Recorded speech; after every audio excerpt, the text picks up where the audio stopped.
Welcome back to the deep dive. Today, we're taking on a company that is just fundamentally woven into the financial lives of millions of Americans. Oh, absolutely. I mean, whether you're a gig worker trying to file your taxes easily or a small business owner who's, running payroll every 2 weeks. You've probably touched their software. You've definitely touched their software.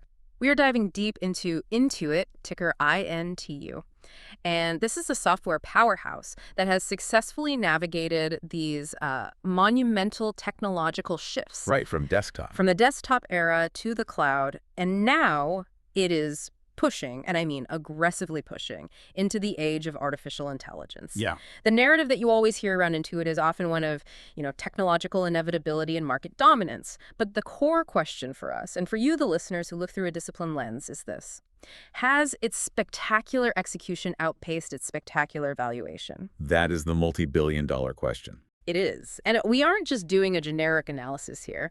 We are performing a rigorous intrinsic value assessment rooted squarely in the philosophy of Warren Buffett. We've meticulously cracked open the company's financials right up to the end of fiscal year 2025, and we are ready to unpack the verdict. That's absolutely right. Our mission today is very specific, and it cuts right to the heart of disciplined capital allocation. The goal is not just to confirm that Intuit is a wonderful business. Right, that part feels almost obvious. That part is almost a foregone conclusion. I mean, based on its decades of market dominance and, frankly, its resilience. The real question, the one that separates a great company from a great investment, is whether it is currently trading at a fair price. And that's the key. It is. Yes. Buffett has always preached that you must only buy wonderful businesses when they offer a substantial margin of safety. This margin, it's your protection. It's your buffer against analytical errors, against future unforeseen risks. A cushion, exactly.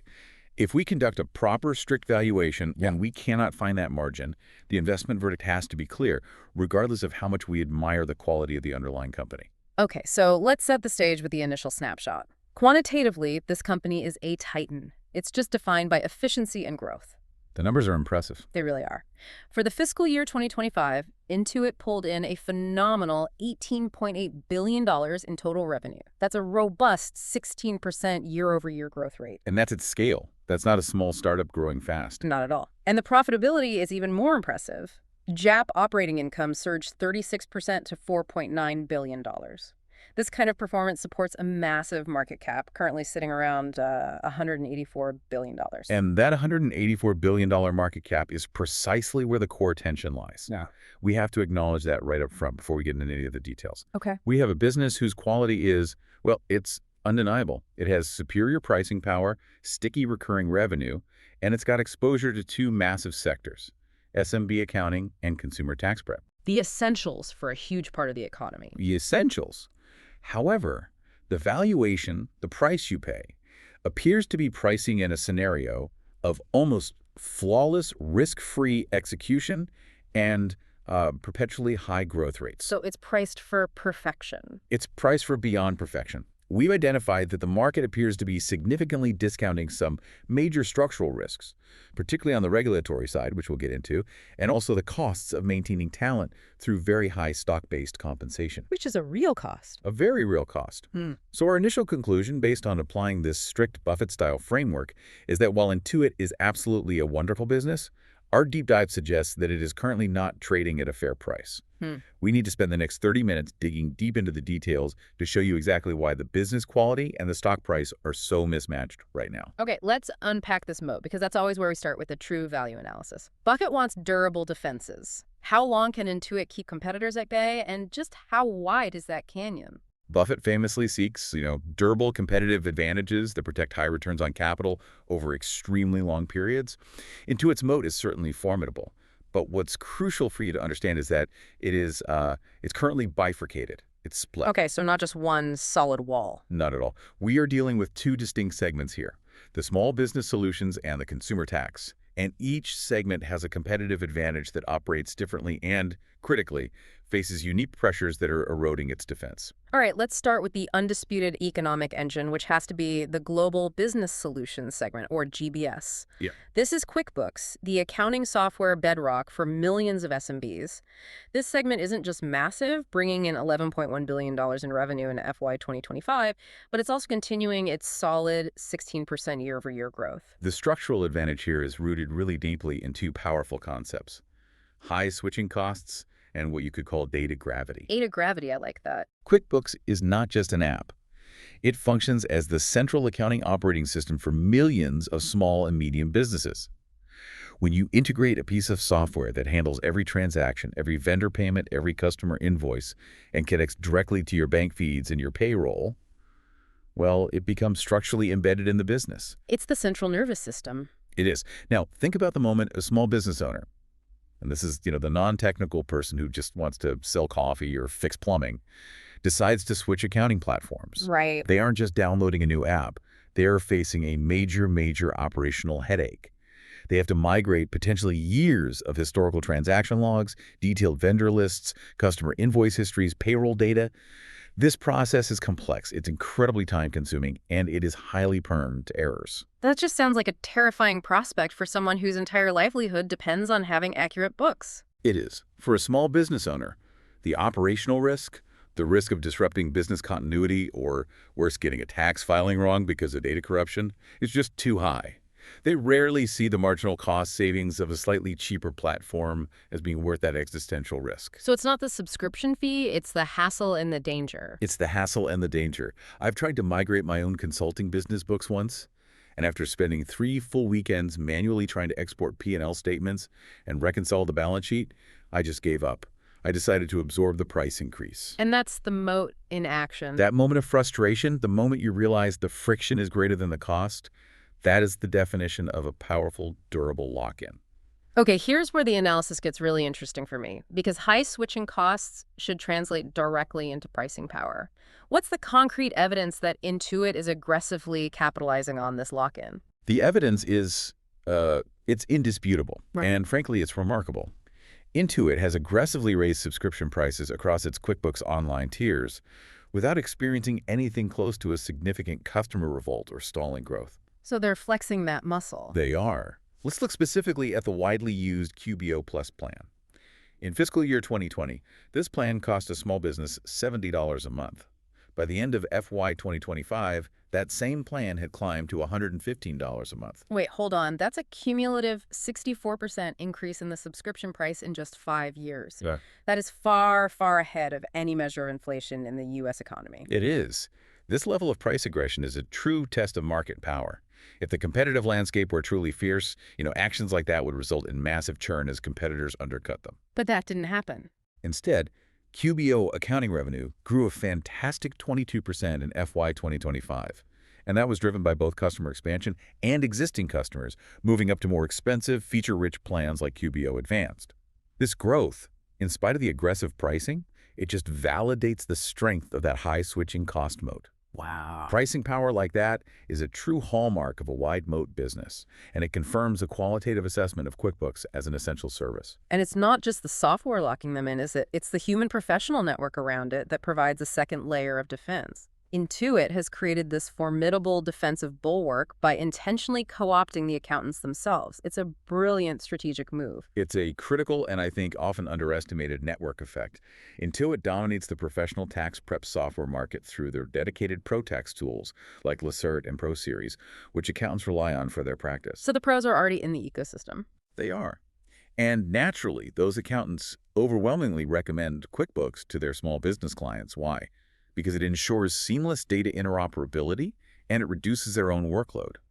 The less friction they face, the happier they are. So if I want to switch, my own accountant might push back. Your accountant, who is your primary financial influencer and gatekeeper, may actually refuse to support the migration because of the massive friction it causes them. This layers a professional network effect on top of the already formidable data lock-in. It just compounds the difficulty and the cost for an SMB to switch away from the Intuit ecosystem. It's a beautifully constructed defense. Okay, now we have to shift from the bulletproof GBS segment to the consumer group, which is primarily TurboTax. This segment generated a substantial $4.9 billion in FY 2025. Historically, this moat was built on two things: brand trust into its promise of accuracy, and the sheer, terrifying complexity of the U.S. tax code. Right, TurboTax promised peace of mind in navigating that complexity. And now, That historical moat is currently facing its most significant existential threat. And this threat is not coming from a competitor like H&R Block or TaxAct. It's coming from the public sector, the government. specifically the U.S. government and the IRS Direct File Program. Ah, yes. This program, funded by the Inflation Reduction Act, allows eligible taxpayers to file directly with the government for free, completely bypassing the private sector. The scope expanded dramatically in the 2025 filing season. It went live in 24 states, covering about 62% of the U.S. population. Making over 30 million taxpayers potentially eligible. That's a huge number. That's a huge number. So we've heard about free file partnerships for years. What is the profound difference between the old way and this new IRS direct file system? Why is this a true threat? The difference is profound, and it all centers on the concept of marginal cost and, frankly, political will. Previous free file programs were these private sector alliances that Intuit and others participated in. And we're often criticized for it. Often criticized for obscuring the free option or steering customers toward paid products. IRS Direct File is fundamentally different. It is a zero marginal cost public sector competitor created and funded by law to provide a public good. So it's not a business, it's a service. It's a service. And while the current iteration is restricted, focusing only on simple returns, W-2 income, standard deductions, the strategic threat is what we refer to as the slippery slope. The IRS has a clear mandate to iterate, to improve the product, and most importantly, to expand the definition of simple. And that's where the danger lies for Intuit. That's where the danger lies. If the IRS expands support for more complex forms, say basic itemized deductions, capital gains income from simple investment accounts, or small business Schedule C income, they immediately threaten the top 30 to 40% of Intuit's customer acquisition funnel. A funnel. Yes. If Intuit loses that crucial volume of young, high-potential customers, they lose the opportunity to acquire them early in their financial lives and monetize them later when they become high-value filers. Right, after they buy a house, start a side hustle. Or have investment portfolios. It threatens the entire lifetime value calculus of the consumer customer base. That sounds like a structural problem that management can't lobby or price their way out of. So how are they responding to this moat erosion? It sounds like they're making a deliberate strategic retreat to higher ground, focusing on segments where complexity still matters. That's precisely the analysis. Management saw this coming, and they've aggressively pivoted toward the assisted category with TurboTax Live. They realize the only way to retain high-value filers is to offer something the IRS cannot and likely will not legally match. Which is? Human tax experts providing tailored advice, complex strategy, audit defense, and true personalized peace of mind via video consultation. And is this defensive pivot actually working? Are people paying for it? The financial data validates the strategy. In FY 2025, TurboTax Live revenue grew a staggering 47%, and it now makes up 41% of the total consumer group revenue. 41%? Wow. But at the same time, total TurboTax units declined by 2%. This decline isn't a failure. It confirms management is deliberately yielding the low-value, simple return volume. The customer is most likely to use direct file. Exactly. They're letting them go to focus on higher average revenue per user, or ARPU, filers. They are sacrificing sheer volume for revenue value, which is the most sound tactical defense against a zero-cost regulatory competitor. They're essentially saying, if the government wants the easy business, they can have it. We'll focus on where our expertise is essential. Okay, so moving from the moat to how the company is managed, specifically how they deploy capital, Buffett judges management by their capital allocation discipline, and Intuit has made two massive consequential acquisitions in recent years, Credit Karma and MailChimp. Let's look at how these fit into the larger One Intuit strategy. The rationale behind these buys is it's visionary and it's ambitious. They're trying to integrate platforms to establish a unified, high-value data network effect that spans both their consumer and their small business clients. They want to be the hub. They want to be the central nervous system for their customers' financial lives. Let's start with what appears to be the successful acquisition, Credit Karma. They bought it for $7.1 billion in 2020. What role does this consumer-focused, high-engagement platform play in Intuit's overall defense? Credit Karma addresses a significant weakness in Intuit's traditional consumer strategy. Think about it. TurboTax is an annual engagement. You file once a year, and then you largely disappear for 11 months. Right. Credit Karma, with over 100 million members checking their credit score, monitoring their identity, or shopping for financial products, provides high-frequency engagement data. This steady stream of data allows Intuit to maintain continuous communication with the consumer, making them relevant all year round. It keeps them in the ecosystem. It does. And the proprietary view is the true lever here, connecting the dots across that ecosystem. Intuit now has visibility into an SMB's operational cash flow via QuickBooks, the SMB owner's personal credit health via Credit Karma, and their verified income via TurboTax. That's a powerful combination of data. Incredibly powerful. This ability to cross-pollinate data using verified tax returns to confirm income for loan applications facilitated by Credit Karma, for example, strengthens the lock-in for both consumers and SMBs. It allows Intuit to become a sophisticated financial product marketplace. And the numbers back it up. In FY 2025, Credit Karma revenue grew 32% to $2.3 billion. So that integration is working. It's generating strong top-line returns and fulfilling its mandate. Okay, so Credit Karma looks like a textbook example of a successful software acquisition, but Buffett demands scrutiny of all large M&A. So let's pivot now to the $12 billion MailChimp acquisition from 2021. This is the big one. This is a $12 billion question, and this is where management discipline is seriously tested. The verdict on MailChimp is decidedly less favorable, at least so far. The logic seemed okay, though. The strategic logic was sound on paper, combining marketing and customer relationship management, that's MailChimp's front office stuff, with accounting and invoicing, which is QuickBooks back office functionality. It should have created powerful synergies for SMBs who want to streamline operations. But it didn't. The reality has been underwhelming. Growth has lagged relative to the core business, creating financial friction. Do we have proof of that? We have quantitative proof of this drag. Yeah. Look at the Q1 FY 2026 results, which really show the difference. The overall online ecosystem grew 25% excluding MailChimp. Okay. But it only grew 21% with MailChimp included. Yeah. That 4-point gap strongly implies that MailChimp is growing significantly slower than the rest of the core QuickBooks platform. It's acting as a measurable drag on Intuit's overall top-line velocity. So to put that in perspective, they paid $12 billion, a massive premium, for an asset that is now decelerating their high-growth core business. What are the specific implications of this underperformance? The implication is twofold. First, it raises a major concern about the capital discipline of the initial price tag. Did they just flat out overpay for MailChimp? A very real possibility. And second, and more importantly for the balance sheet, it raises the specter of future goodwill impairments. Okay, explain goodwill for our listeners. Goodwill is essentially the premium paid for a company above the fair market value of its identifiable assets. Intuit carries a massive $13.98 billion in goodwill on its balance sheet, mostly from these large acquisitions. So there's a risk there. A huge risk. If MailChimp continues to perform poorly and fails to meet the growth projections management made when they bought it, accounting rules dictate that Intuit must write down that goodwill. A goodwill impairment charge is a non-cash event, but it would directly impact GAAP net earnings, it would signal significant managerial misjudgment, and it would certainly impact investor confidence. It's a real risk lurking on the balance sheet. All right, let's talk about margins. This is where we apply that critical Buffett framework to a modern tech company. Intuit's gross margins are fantastic. They're hovering around 80%. The kind of efficiency you expect from great software. Exactly. But when we look lower down the income statement, we have to dissect the operating margins, specifically due to the company's heavy reliance on stock-based compensation, or SBC.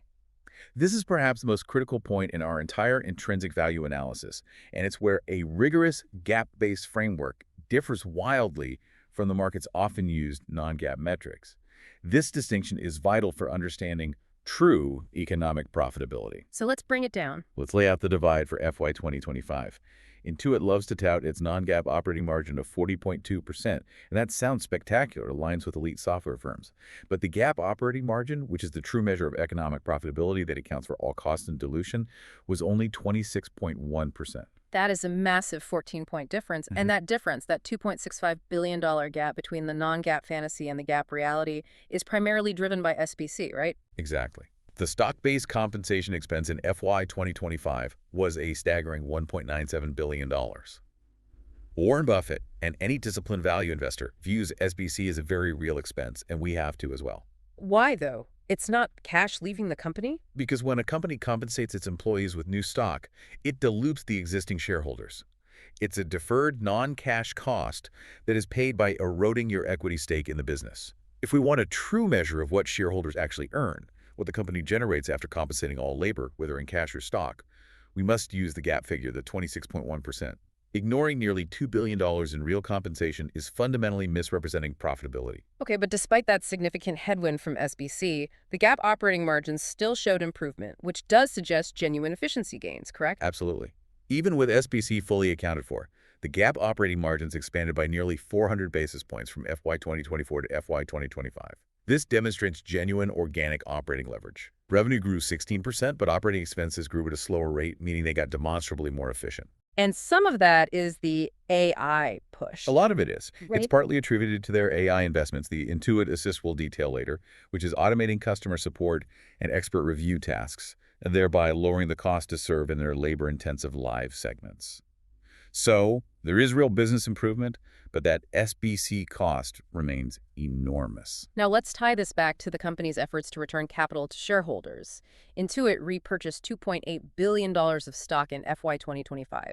That should be a good thing for shareholders. On the surface, buybacks sound great, but we have to look at the other side of that ledger, which is the dilution treadmill. The treadmill? With $2.8 billion spent on buybacks, but $1.97 billion issued in new shares for SBC, roughly 70% of that capital, that $1.97 billion, was spent simply neutralizing the dilution caused by the compensation program. It was spent just to keep the share count flat, not to actually reduce the outstanding floof significantly. So they're running in place. The diluted share count only decreased marginally from 284 million to 283 million shares. They are running incredibly hard, spending billions of dollars just to stay in the same place. This is that treadmill dynamic, and it severely reduces the accretive value creation for existing shareholders. It makes the returns on invested capital less efficient than the headline numbers suggest. Let's quickly review the financial health of the balance sheet. Is there any immediate distress or excessive leverage resulting from those large acquisitions? Intuit's balance sheet remains relatively solid. They carry the debt incurred from M&A, but it's manageable. They have about $4.6 billion in cash and investments against $6.0 billion in total debt. That leads to a manageable net debt of around $1.4 billion.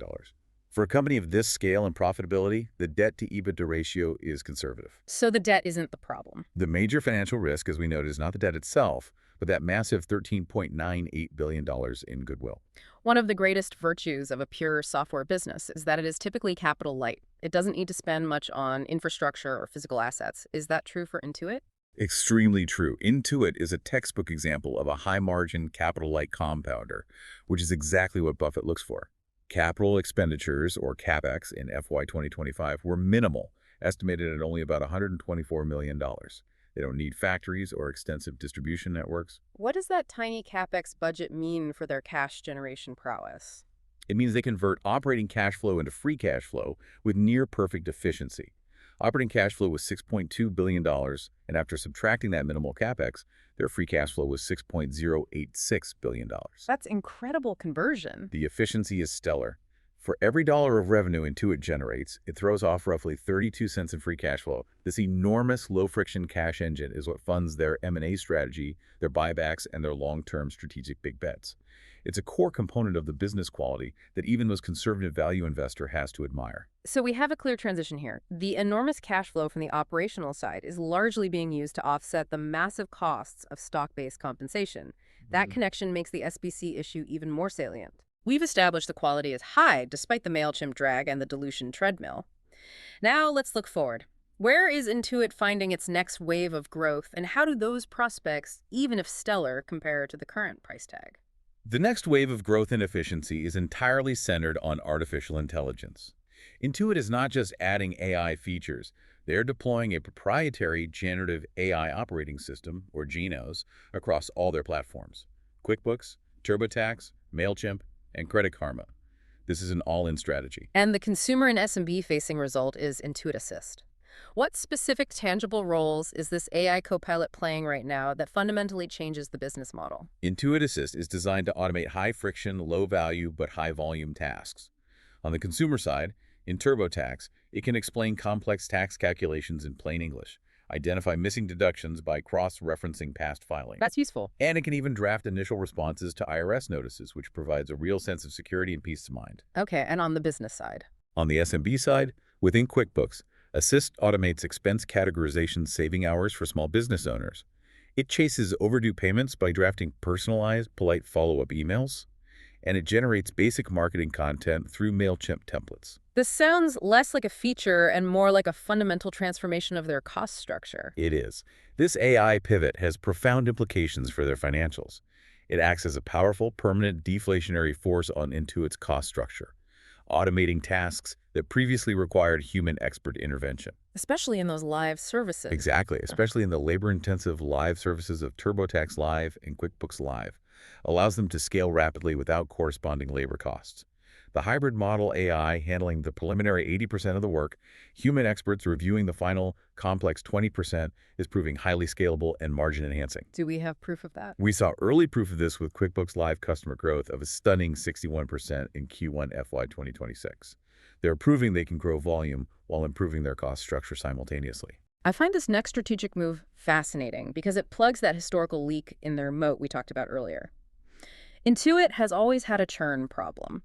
Once an SMB grew beyond a certain point, say $5 million in revenue, they would typically churn off QuickBooks and migrate to more sophisticated enterprise solutions like Oracle NetSuite or Sage Intacct. They are finally addressing that leak. That churn was a massive loss of lifetime customer value and a major strategic blind spot. They are now countering this with the Intuit Enterprise Suite, or IES. And who are they targeting with that? It targets larger businesses, specifically those with $10 million to $100 million in annual revenue. So this is all about expanding their market. This strategy is about total addressable market, or TAM, expansion. By moving upmarket, Intuit expands its potential revenue pool by about $89 billion. More importantly, it allows them to capture their growing, most valuable customers and retain them within the ecosystem forever. Transitioning them from basic QuickBooks to the full suite. Exactly, transitioning them from basic QuickBooks to QBO Advanced and the full IES suite. And how is that shift impacting their average revenue per user, their ARPU? Significantly. The move to the mid-market fundamentally changes the revenue profile. They are moving from a standard $50 a month subscription model to multi-$1,000 annual contracts. A huge leap. A huge leap. And the early success metrics are powerful. QBO Advanced and the entire IES revenue grew 40% in FY 2025. That growth rate is significantly higher than the core business growth, demonstrating an extremely effective strategy for increasing ARPU and retaining customers for longer, more profitable periods. Okay, we've seen the high quality, we've seen the visionary strategy, now we must confront the price. Following the Buffett framework means we stick rigorously to the GAAP numbers and focus on what the owners of the business truly earn. Let's start with the owner earnings metric. Precisely. We have to use the owner earnings metric, and we have to focus on GAAP figures to fully account for that dilution cost of stock-based compensation. Think of owner earnings like a family's true disposable income. You have to count all the costs even if you don't feel the cash outflow today. Okay, run us through the calculation. Let's run the calculation using the FY 2025 numbers. Okay. Owner earnings is calculated as GAAP net income plus non-cash charges like depreciation and amortization minus the necessary capital expenditures. Simple enough. In FY 2025, GAAP net income was $3.90 billion. We add back estimated D&A of $1 billion. Those are non-cash charges. And then we subtract the minimal CapEx of $0.12 billion. That yields $4.78 billion in owner earnings. This is the cash flow truly available to shareholders, adjusted for the cost of dilution. Now we apply a multiple to get the implied intrinsic value. For a high-quality growth software business like this, what is a conservative but fair multiple? For a business of this quality, with double-digit secular growth prospects and a wide moat, a multiple of 25 times owner earnings is considered reasonable, perhaps even generous in a standard interest rate environment. And what does that imply? That 25x multiple implies a 4% owner earnings yield, which is fair for a high-growth compounder. So $4.78 billion multiplied by 25 gives us an implied enterprise value of $119.5 billion. When we divide that by the 283 million diluted shares, the implied intrinsic value per share is approximately $426. Wait a minute. $426 seems incredibly low for a company that just grew its revenue by 16% and has these fantastic margins. Aren't we being too strict with GAAP? Isn't the market signaling that they believe the dilution is simply the necessary cost of retaining top-tier Silicon Valley talent, and therefore that 426 figure is overly conservative? That is the central philosophical debate, and it is a valid challenge. The reason we stick to this conservative gap basis is twofold. First, stock compensation is real. If the company stopped issuing stock, they would have to pay $2 billion more in cash salaries, which would immediately hit their cash flow. That's a great point. And second, our mandate is to find a margin of safety. If we start inflating the earnings base by ignoring real costs, we erase that margin before we even start.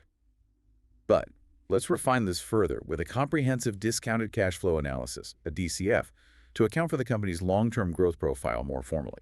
Okay, for the DCF, we have to be extremely explicit about the inputs. We need the WACC, the weighted average cost of capital, and the growth assumptions. We use a standard three-stage model. We're using a 9.0% WACC, which acts as our hurdle rate, our minimum required rate of return. The 9.0% is derived from a 4.17% risk-free rate, which reflects current long-term treasury yields, the company's 1.27 beta, and a standard 5% equity risk premium. And for growth? For the high growth phase over the next 5 years, we assume a 12% annual growth rate. That's aggressive, but it aligns with the lower end of management's long-term guidance. For the terminal value, we assume a modest 3% growth rate, about GDP plus inflation.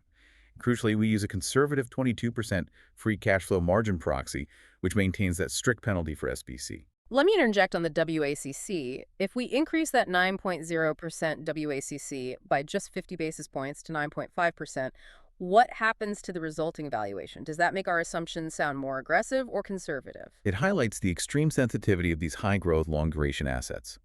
Raising the WACC by just 50 basis points would immediately drop the intrinsic value by 10 to 12%.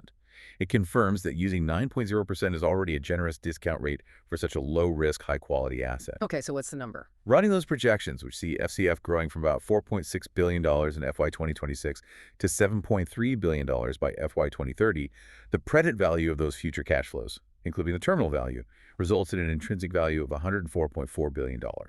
Dividing that by the shares gives us an intrinsic value per share of $369. So even lower than the owner earnings method. This confirms the owner earnings analysis. On a strict conservative GEAT-based framework, Intuit's intrinsic value is firmly in the $370 to $430 range. So if the stock is currently trading around $667, what must the market be assuming to justify that price? They're essentially ignoring our entire analysis. The market is trading Intuit based on the absolute bull case scenario, which is a key insight into market psychology right now.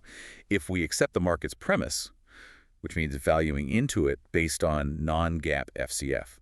So ignoring the $2 billion in SBC dilution? Exactly. Ignoring that dilution and assuming growth accelerates to a perpetual 15% rate rather than 12%, the calculation changes dramatically. And what does that spit out? Under that optimistic scenario, where the FCF margin rises to about 33% instead of 22%, the calculated intrinsic value per share soars to $685. And the stock is at $667. The current share price of $667 is essentially trading at or near this optimistic bull case scenario. The market is pricing into it as if there is zero dilution cost, flawless execution, successful integration of MailChimp, and no risk of regulatory disruption from the IRS. Here is the moment of truth, the bedrock of the Buffett philosophy. Price is what you pay, value is what you get. So what is the margin of safety or the lack thereof? Comparing the current price of around $667 against our estimated intrinsic value on a GAAP basis of approximately $400 reveals a shocking premium of about 67%. There is fundamentally no margin of safety present at these levels for a prudent value investor. You are paying for perfection. What specific high-risk assumptions, then, are implicitly priced into that $667 share price that we should be skeptical of? They are pricing in 4 critical high-risk assumptions that simply must materialize for this price to be rational. First, the successful defense against the IRS direct file threat with minimal revenue erosion. Preserving the consumer segment's value. Right. Second, the continuation of double-digit SMB growth despite macroeconomic headwinds like persistently high interest rates that specifically squeeze small businesses. Third, the successful dramatic reacceleration of the struggling MailChimp asset, justifying that $12 billion price tag, avoiding a goodwill impairment. And the last one. And finally, that the valuation multiple will not compress from the current elevated 34 times GAAP PE levels, which is already stretched for a business growing in the mid-teens. We also look at insider behavior as a signal of management confidence in the current valuation. What do the insiders tell us about the current price? It's a notable signal that Intuit founder Scott Cook, who remains a major shareholder, was a net seller of shares in December 2025. While founders often sell for diversification, the lack of significant insider buying at these elevated levels reinforces the view that the stock is fully valued. And it's a popular stock. Very popular. Institutional ownership is very high, at approximately 86%. High institutional ownership suggests the stock is a crowded trade, making it highly susceptible to volatility if the company misses growth expectations by even a small margin. Because the pros will all rush for the exit simultaneously. Exactly. Okay, for anyone considering Intuit, whether as a current holder or someone looking for an entry point, there are 3 critical risks that need continuous forensic monitoring because they have the potential to permanently impair the intrinsic value calculation we just performed. Let's start with the most potent threat we identified in the consumer segment: regulatory risk. This is the structural risk that private enterprise just cannot overcome. The kill switch risk. The IRS direct file program is the kill switch risk for the consumer segment. Intuit has spent millions on lobbying, but political will is demonstrably shifting towards tax simplification and providing free public services. If direct file expands to cover all income levels, either by explicit mandate or heavy incentive, the consumer tax segment, which is currently about 26% of Intuit's total revenue, faces secular decline. And this isn't a cyclical problem. This is not a cyclical problem. It's a structural threat to the business model's future terminal value. We need to detail the specific mechanism of that regulatory risk. If the IRS expands services, how does that specifically affect Intuit's profits? It destroys the crucial customer funnel. Intuit's pricing power relies on the complexity of returns. If the IRS provides a free, simple pathway for 80% of returns, Intuit loses the opportunity to convert those simple filers into high ARPU live customers later. And they lose the data advantage. Furthermore, if the government decides to incorporate pre-filled data, the competitive edge Intuit has in data retrieval is neutralized, making tax filing a commodity service, except for the most complex enterprise or international cases. The entire value proposition is just undercut. What about the broader macroeconomic environment? How sensitive is Intuit to interest rate movements, especially since the Fed is signaling a higher for longer stance? It's sensitive in 2 financially distinct ways. First, on the operational level. A higher for longer interest rate environment increases small business failure rates. Small businesses rely on credit and cheap capital to survive and grow. When that funding dries up or becomes prohibitively expensive, SMB failure rates rise, leading directly to higher QuickBooks churn. And it hits Credit Karma too, right? Yes. High rates directly reduce demand for large financial products like loans and mortgages. This impacts lead generation revenue for Credit Karma, which makes money by connecting users to financial providers. If the mortgage market dries up, a core revenue stream for Credit Karma slows down significantly. And the second way interest rates affect them.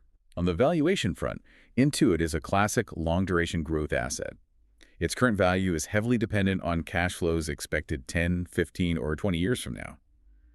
When the WACC rises due to higher risk-free rates, the valuation of those long-term growth prospects is disproportionately punished. Leading to multiple compression. Exactly. If the 10-year Treasury yield rises by 100 basis points, the market cap of a growth stock like Intuit will drop far more sharply than a mature dividend-paying company. The current high PE is extremely sensitive to rate hikes. And finally, the integration risk related to the M&A strategy, specifically MailChimp. Yes, the lagging performance of MailChimp relative to the core business is a persistent warning sign of integration fatigue and potential management distraction. If management is constantly devoting significant resources and time to fixing the underperforming MailChimp unit, they risk missing critical competitive shifts in the core accounting market, which is where their wide, durable moat truly resides. So they need to get it right or move on. They need to prove that the combined marketing and financial data thesis is worth the $12 billion they paid. If they continue to struggle, they should consider divestiture or face a significant goodwill impairment charge. Okay, let's wrap up this deep dive into Intuit. What we have here is a quintessential example of a paradox. A company of exceptionally high quality, built on durable software moats, but potentially trading at a speculative zero margin of safety price. That's the perfect summary. On the positive side, the quality is clear. Intuit has a wide, durable moat in its SMB segment, defined by high switching costs and robust pricing power. I mean, the evidence is that 64% price increase in 5 years. Incredible. Management has proven visionary, successfully pivoting the company towards high ARPU live services and the enormous mid-market opportunity, all while fueling efficiency with AI. And we can't forget that exemplary free cash flow conversion, 32 cents in FCF, generated for every dollar of revenue. However, that quality is colliding head-on with two major structural headwinds: the existential threat of the IRS direct file program to 26% of the revenue, and the financial drag and goodwill risk associated with the $12 billion MailChimp acquisition. All of this is overlaid onto a demanding valuation near $667 that leaves absolutely no room for error. So our actionable recommendation for you, the prudent value investor who prioritizes capital preservation, is clear. Let's hear it. Avoid initiating new positions in Intuit at current levels, which are around $660 or higher.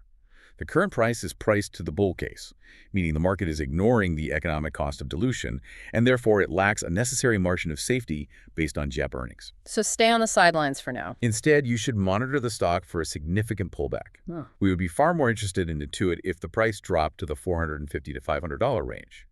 That range would begin to align with a conservative estimate of intrinsic value and introduce a defensible margin of safety. Okay, and what should we be watching? Finally, watch the 2026 tax season results closely. Data on direct file adoption, how many of those 30 million eligible taxpayers actually use the free service, is the single most important variable. Significant traction in that government platform would necessitate a permanent downward revision of the consumer segment's terminal value, forcing a reevaluation of the entire company's growth profile and potentially resetting the stock price much lower. A key catalyst to watch for. A key catalyst. And here is the provocative thought to leave you with: connecting the SBC issue to the AI efficiency play. If Intuit Assist successfully drives down the operational cost structure and automates work, leading to genuine margin expansion, does the long-term value creation come from those efficiency gains, or is it fundamentally and continuously offset by the inherent dilution caused by the company's massive reliance on stock-based compensation? So does the efficiency actually get to the shareholders? Exactly. You must decide which line item you trust more to represent the true cost of running the business: the cash flow statement that adds back SBC, or the GAAP earnings report that already includes its continuous impact on shareholder equity. That choice determines the true intrinsic value.